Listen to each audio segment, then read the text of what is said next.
Good parents will do everything they can to provide for their children, and Tan Chin Nee and Lee Mei-ying had 4 children, so they certainly had their work cut out for them.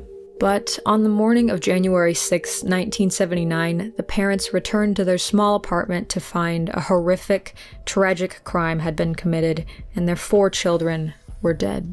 Today on Dark Matters, a case described by the authorities that investigated it as cruel, brutal, and inhuman. The Tan sibling murders.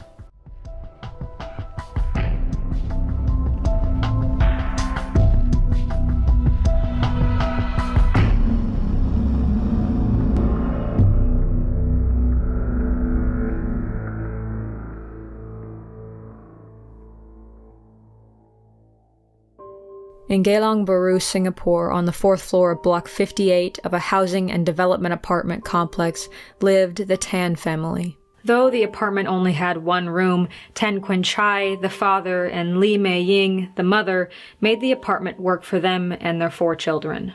The youngest and only daughter, Tan Chin Nee, was just 5 years old and attended kindergarten. The 3 boys all attended Bendeemer Road Primary School, with Kok Peng being the oldest at 10, Kok Hin, the middle son, at 8, and finally Kok Soon, just 6 years old. Despite the cramped quarters, according to the Straits Times, the Tan parents were, quote, very attached to their children and had a plethora of pictures of them, everything from, quote, picnics, laughing at birthday parties, and proudly posing at kindergarten graduation ceremonies. But the family had to make ends meet somehow. Chin Nee and Mei-ying shuttled children to school every morning as a part of their transportation business, and one morning in January of 1979, the parents left to do their job with their children safely tucked into bed, but upon returning home, they walked right into a parent's worst nightmare. Saturday, January 6, 1979. The weekend didn't mean rest from Chin Nee and Mei-ying's bus transport job, so they set out at 6:35 a.m., leaving all 4 of their children still asleep inside the flat. At approximately 7:10 a.m., Mei-ying called the home phone in the apartment to wake her children and tell them to get ready for school, but there was no answer. She tried twice more, but each time no one picked up the receiving line. Concerned, Mei-ying called a neighbor and asked if they would check on the children, but the neighbor was met with silence upon knocking on the door. It isn't until 10 a.m., 3.5 hours after the Tan parents initially left for work, that they returned home, where they found their children, not asleep, but viciously murdered. Mei-ying stumbled across the mutilated bodies of Chin Nee, Kok Peng, Kok Hin, and Kok Soon, and each had a minimum of 20 slashes to their bodies and were all dressed in pants and t-shirts and were stacked on top of one another in the family's bathroom.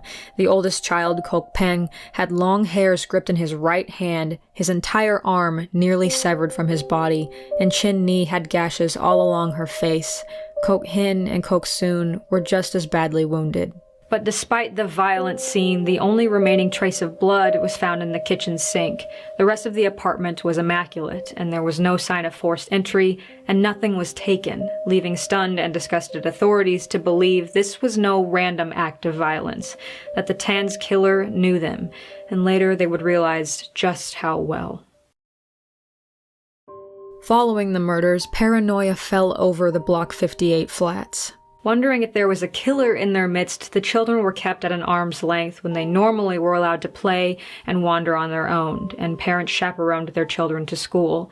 The investigation didn't do anything to dispel the idea that there was a killer among the residents. Due to the swift and brutal nature of the murders and the lack of forced entry, police felt the murderer likely knew the Tans very well, and that the entire massacre was premeditated, as there was little evidence of bloodshed left behind.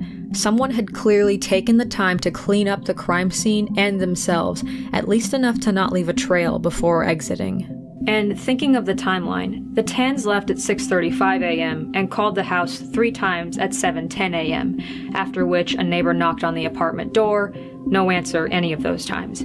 Either the murder was already committed or in progress, or possibly the killer was doing cleanup during the attempts to check on the children. Whoever committed the murders, it seems, knew the 4 Tan children would be home alone. And it didn't seem random, again because there was no sign of forced entry. Either means that A, the children knew and trusted their attacker enough to let them inside the home, or B, the attacker had some other means to get inside, such as a house key, which Mei Ying was reported to have recently lost around the time of the murder. Authorities concluded there were likely 2 murder weapons taken from the Tan's kitchen, a chopper and a knife, neither of which were ever located. And heartbreakingly enough, it seems the eldest boy, 10-year-old Kok Peng, tried to fend off his attacker and ended up with his arm nearly severed and several long strands of hair clenched in his right hand. As far as I was able to tell, no DNA tests were ever conducted on this hair, and even if it were now tested, it's unknown if we would have anything to compare it to. Utterly sickened and heartbroken by the murders, the Criminal Investigation Department, CID for short, put their Special Investigation Section on the case, hoping to determine the who and the why. After Mei Ying's brother postulated to the media that the motive for the crime could possibly have been in relation to an illegal taunting scheme, detectives looked into that specific line of possibility. Now, a taunting scheme, according to Investopedia, is a system for raising capital in which individuals pay into a common pool of money and then receive a dividend based on their share and the performance of the investments made with that pooled money. The principal invested in the taunting is never paid back to the investor. Rather, the investor receives dividends until his or her death. If a shareholder dies, his or her shares are divided up among the surviving investors. So basically, a bunch of people put money into one place, receive payments in intervals based on investments made, and at the end of it all, whoever survives the longest could end up with everyone's shares. However, I'm assuming authorities found no follow-up with this theory, as it wasn't mentioned more than once, and on top of that, there are some issues with this motive. Reddit user It Takes a Redditor posed the question that since the children have no authority over the family's money, why would they have been killed? Wouldn't the parents have been the ones to be targeted? And I completely agree, unless it was a revenge plot associated with a taunting scheme and not actually a move to hasten the death of the other shareholders. But I'd say this is less likely to be the case, though it is possible. In addition, the Tans informed the media that they had no known enemies and hadn't offended anyone. But after 2 weeks with no leads, another painful reminder of the Tan's loss showed up in the mail in the guise of a Chinese New Year's card. Inside the card was a note written in Mandarin and signed, quote, "The Murderer." The message called the Tan parents Ah Chai and Ah Eng, which were their nicknames. But perhaps the most painful and telling part of the note was the line that read, "Now you can have no more offspring. Ha ha ha." Mei Ying had undergone a sterilization process following the birth of daughter Chin Nee, something only someone close with the family should have been aware of. This solidified that the authorities were looking at someone familiar with the Tans. After the parents were questioned, in addition to 100 other suspects, the family pled for anyone with information to come forward, but nothing concrete came of it. If neighbors knew anything, most were staying silent. But authorities felt that someone either knew or had seen something the day of the murders. In questioning over 100 possible suspects, there were a few standouts that made the newspapers along with several witness statements. So let's run through the ones mentioned in the Straits Times newspaper now. On January 7, 1979, 2 women were detained and questioned about the killings, but were released not long after, and law enforcement refused to comment on their involvement or if they'd given police any new information to go off of. Then, once the murders go public, one man began telling Chinese newspapers he'd witnessed a couple fleeing the scene of the murder, covered in blood. However, it was later found out that this was a fabrication and nothing more than a hoax. Then, fellow residents told authorities that one man claimed he'd witnessed part of the murders from his 6th-floor apartment window. Allegedly, this man glanced down and saw a man struggling with 5-year-old Chin Nee, and he dismissed it as a parent disciplining their child, never reporting it. While this sounded like a promising lead, authorities were unable to track down or identify this supposed witness, and they reached a dead end. But then came what was possibly the most vital witness testimony. A taxi driver out of Topayo told authorities about a suspicious man in his 20s who entered his taxi at approximately 8 a.m. the morning of the murders. He said the man's entire left side was stained with blood, and he brandished a knife which was, quote, banged against the taxi door. After the police relayed this information to Mr. Tan, they were shocked to learn that he knew exactly who was being described. The Tan family referred to this man as Uncle. He was a Malaysian man who saw the Tans very often, almost daily, to use their phone. The taxi driver witness picked Uncle out of a lineup as the same man who entered his taxi. The police felt that maybe they had finally caught a break. However, not much is known about the line of questioning, but 2 weeks after being detained, he was released. According to the Straits Times, this was due to, quote, a lack of evidence connecting him to the murder. It's curious that the newspaper also mentions Uncle later moved out of his Block 58 flat with his sister.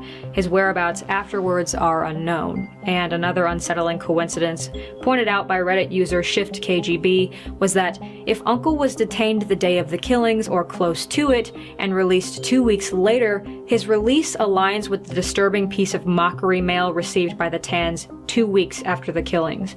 But perhaps the saddest part of the case, in reference to witness testimony, is that one woman, under normal circumstances, would have seen anyone exiting or entering the Tan's property.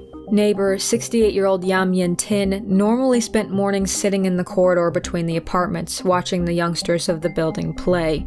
However, that particular morning, she'd been washing her hair and hadn't been in her usual spot, and therefore hadn't witnessed anyone coming or going from the apartment. But what was the motive? Was it truly related to some sort of money scheme, or maybe a gambling debt gone wrong? Several Redditors have speculated on the possibility that Mei Ying could have been having an affair, and that this was an act of a jealous lover. User Jellyfish makes a good point in that it's possible if Mei Ying was engaged in an affair with the killer, that it might have given her reason to tell him she wasn't able to become pregnant again. Personally, though, I don't think I buy the affair angle. All accounts of the story paint the parents as absolutely devastated by the event, which, affair or not, you would be, fair enough. However, if she was unhappy in her marriage after losing her 4 children, what would be her reason for staying? And she did stay, because as awful and as tragic as this case is, there is a bit of brightness at the end. The children were buried alongside one another, dressed in their best, on January 7, 1979, in the Chua Chu Kang Cemetery. In their coffins, they had several of their favorite books and toys, but the parents did keep many of the possessions the children left behind. Mei Ying, in speaking with the Straits Times, said, "We will never part with these things."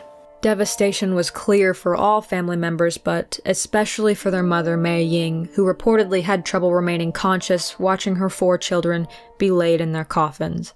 Father Quinn Chai later told the newspaper that he'd been unable to concentrate while performing his bus shuttle duties, and later, he and Mei Ying both began working at a plastic machining firm.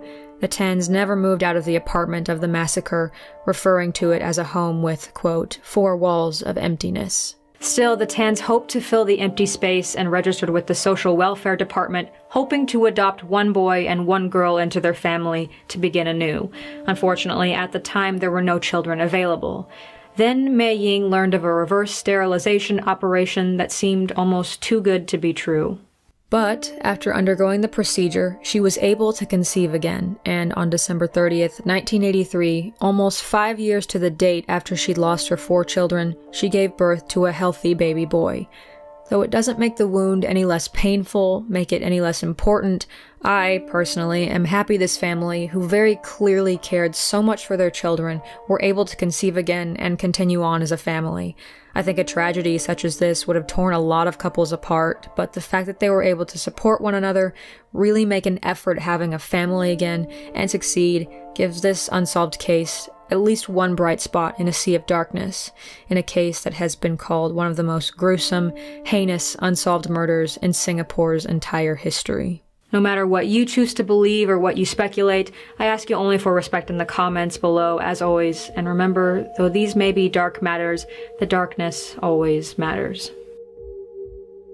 Thank you for watching the video. If you enjoyed, please be sure to leave a like and a comment and subscribe so you don't miss any more videos from me.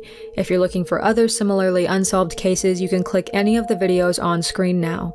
Stay safe, friends. I'll see you in the next video, and have a good night.